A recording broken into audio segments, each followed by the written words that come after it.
we got, 4 Yeah. more coming up.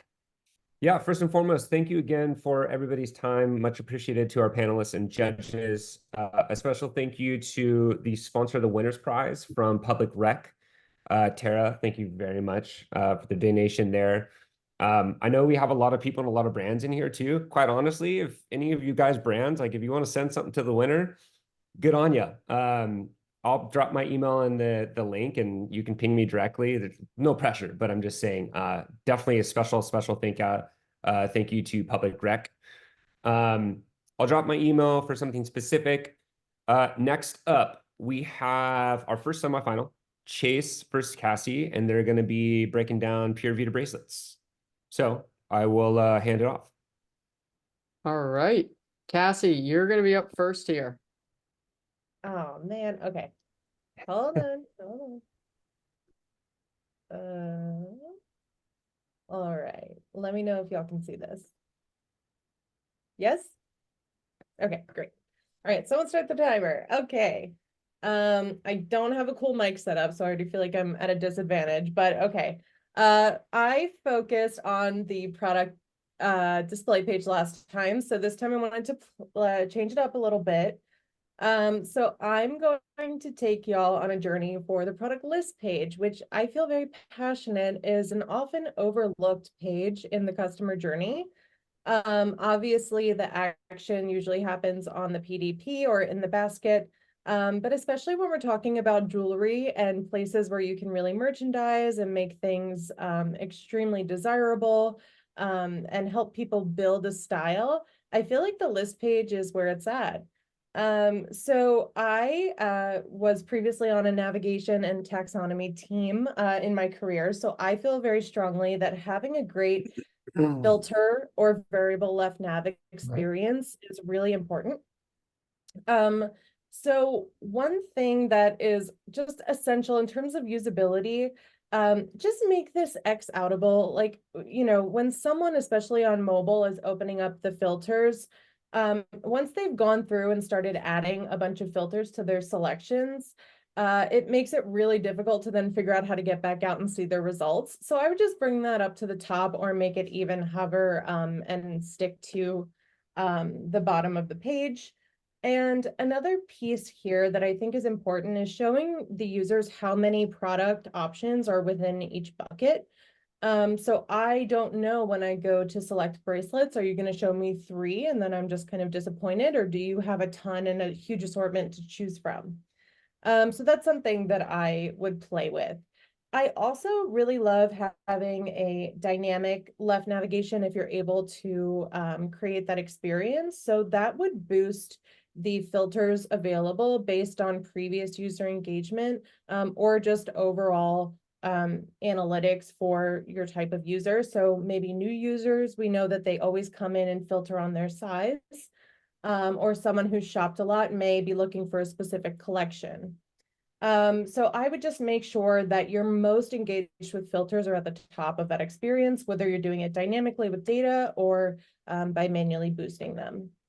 And then just another piece that I wanted to highlight is when we're looking at the list page, there's some of these have like a collection on them in the top left corner. It's very difficult to read. I don't know what that means. So I would really work on building out some stronger product descriptions. Those are really great for SEO and also give people just like a bite size PDP really quick in terms of what it is. So like, what is the material? What is the finish? Is it a pack of 2? Just really easily browsable, especially for jewelry and clothing in particular. And then I would make this collection clickable. So I really love collection pages, especially when we're talking about merchandising and shopping. So I want to be able to click into this and see all of the different options in this demi-fine collection. And I currently can't do that. So that's another piece that I think would really improve the experience here. I actually thought that the basket was great and I didn't have a ton of notes when we get lower in the funnel. So I really wanted to focus on, where I feel like there's the most opportunity. And I would also make the collections an option in the left-hand filters as well. And I'm going to yield my time back. So Chase, you can't do that now. All right, all yours, Chase. Already, I lost track of where the mute button was. Let me share my screen. Or let me know when I'm good to go on this. Good to go. All right, starting my timer. Man, that thing moves fast. All right, so I don't think there's anyone on this call or in this webinar that hasn't heard of Pura Vida. They are one of the darlings of DTC. Like, they know what they're doing. With that said, everything we're talking about, they probably have tested. And like, if you're going to go in and do CRO for a legacy brand, like I have to double down again on data. They have probably got a backlog of split tests that a lot of the assumptions that we have in the first call outs, they probably already tested them. They have good reasons why. So for mature brands, something I really like to go in with is Josh Frank actually taught me this. It's like bigger tests. Just try something crazy. So like if you're going to do CRO for a brand like Pura Vida, like you're going to go into their collection page and just completely redesign it and see what happens. Like that's a better split test than maybe some more iterative stuff. Changing button colors, font sizes, anything like marginal shifts to layouts, that's not going to give you the big results that you want. You should try bigger tests and more interesting stuff. A lot of these things will be driven by user testing, by customer interviews, by customer surveys, by actually going in to Hotjar or Heatmap and checking how people are actually interacting with the websites.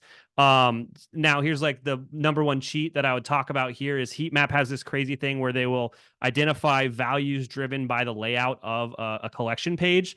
So I think for them, if we go into their best-selling collection page here and they were using a tool like heatmap.com, Heatmap will tell you which tombstone actually delivered more value per session.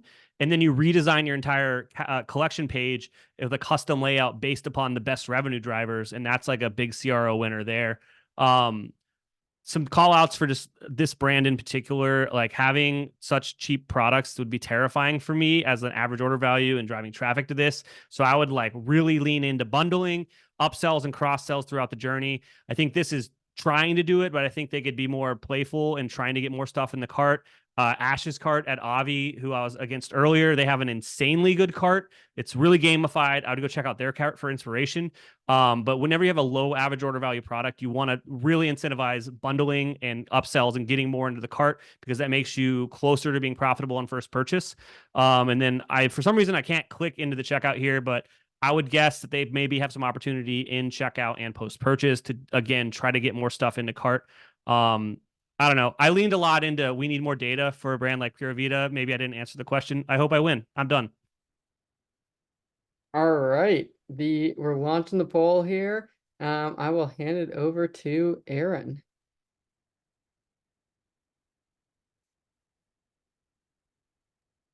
Yikes. Oh man. That was really good, you guys. First and foremost, yeah, Chase, totally agree. Pura Vida is probably one of the hardest websites to double down and find clear-cut opportunities. They are a well-established brand. They know their stuff. They know what they're doing. They've got kick-ass product. I mean, they're really on top of their game over there. So kudos to them. I totally agree with you. Go big or go home on the testing. Like to me, it would be a lot of landing page testing in particular, and trying to create landing pages that really speak to the traffic source that the user's coming from, who they are, the demographics, geographics, all of the above, to really make that curated experience and just kind of figure out like kind of what's working. And that's really where I would dedicate my time if I was sitting on their team, just because I do really feel like they're a well-oiled machine. With that said, Cassie, the details that you have shared and those nuanced opportunities that you found from a merchandising perspective on the product listing page kind of sealed the deal for me. I feel like you pointed out really, really great opportunities that from the art perspective of the website, because again, I think they they crush it with the science. I think they crush it. They've got every functionality on that website that you could ever want. They get a gold star in my book. But I think there's opportunity with merchandising, and I think going into, of course, I would want, a heatmap.com put on the site, really understand even on that dedicated, shop all collection page, really understand who's interacting with those filters. What do those filters mean? Is there an opportunity to drive deeper? I saw that they've got that category carousel on the homepage that's clearly working for them on the homepage. Do they replicate that on a shop all page to get to categories quicker, and then use filters to drive in, even deeper to different stylized opportunities? Definitely agree with you on the quick and easy X out. Chase, to your point, they probably tested it, but to me, that's kind of a no-brainer to always, have there. Easy access in and out. I also go to a place of, their shop all, it is so robust. Add in some content blocks, make it even easier to kind of navigate through that breadth and depth of assortment. So, long-winded way of saying, Cassie, I thought your call outs were really great. Albeit, Chase, I totally agree with you with the overarching testing strategy. My vote is going to go to Cassie. I think you pulled out some really nuanced, detailed opportunities. So well done to both of you. Fantastic. Okay, so my turn. This was hard. I think it was very tied because it's kind of different directions, but I agree with both. Chase the whole, they know what they're doing. Let's not focus on small tests, but just do an overhaul and do an entire new PLP, for example. I've done that and I love that. My only thing there is that if it wins, I don't know exactly what it is that improved, and then how do I replicate it? So that's my only thing. But when you're that big, you've probably tested all the small tests, so it makes sense. I know where you're coming from. And the whole AOV call out, $20, very low. So the upsells, the cross sells, the bundling, all that, very important as well. So great call out. Cassie, the whole filters discussion you had, I totally agree with. I think not all brands have to have this huge focus on filters, but like jewelry, apparel, I think those definitely do. I recently bought a bunch of jewelry and online, and the filters was where I was spending most of my time, the bracelets and sizes and colors, and the call out on the material also very important. Is it gold? Is it silver? Is it coated? I don't know. It's very important for us who shop for jewelry. Those details are so important. And the number of products that are in each category. I know in the K18, you also mentioned the number of washes that the product gives you. Those small things, I think, are just so important for the user experience to make the decision to purchase. So my vote will also go to Cassie. Great job. Congratulations, Cassie. All right. We have up next, we've got Nick versus Chelsea, and they will be evaluating, let me check really quickly. They will be evaluating dermatology. All right. Let's see, who is going first here? Chelsea, you are up first here, so I will hand it your way. And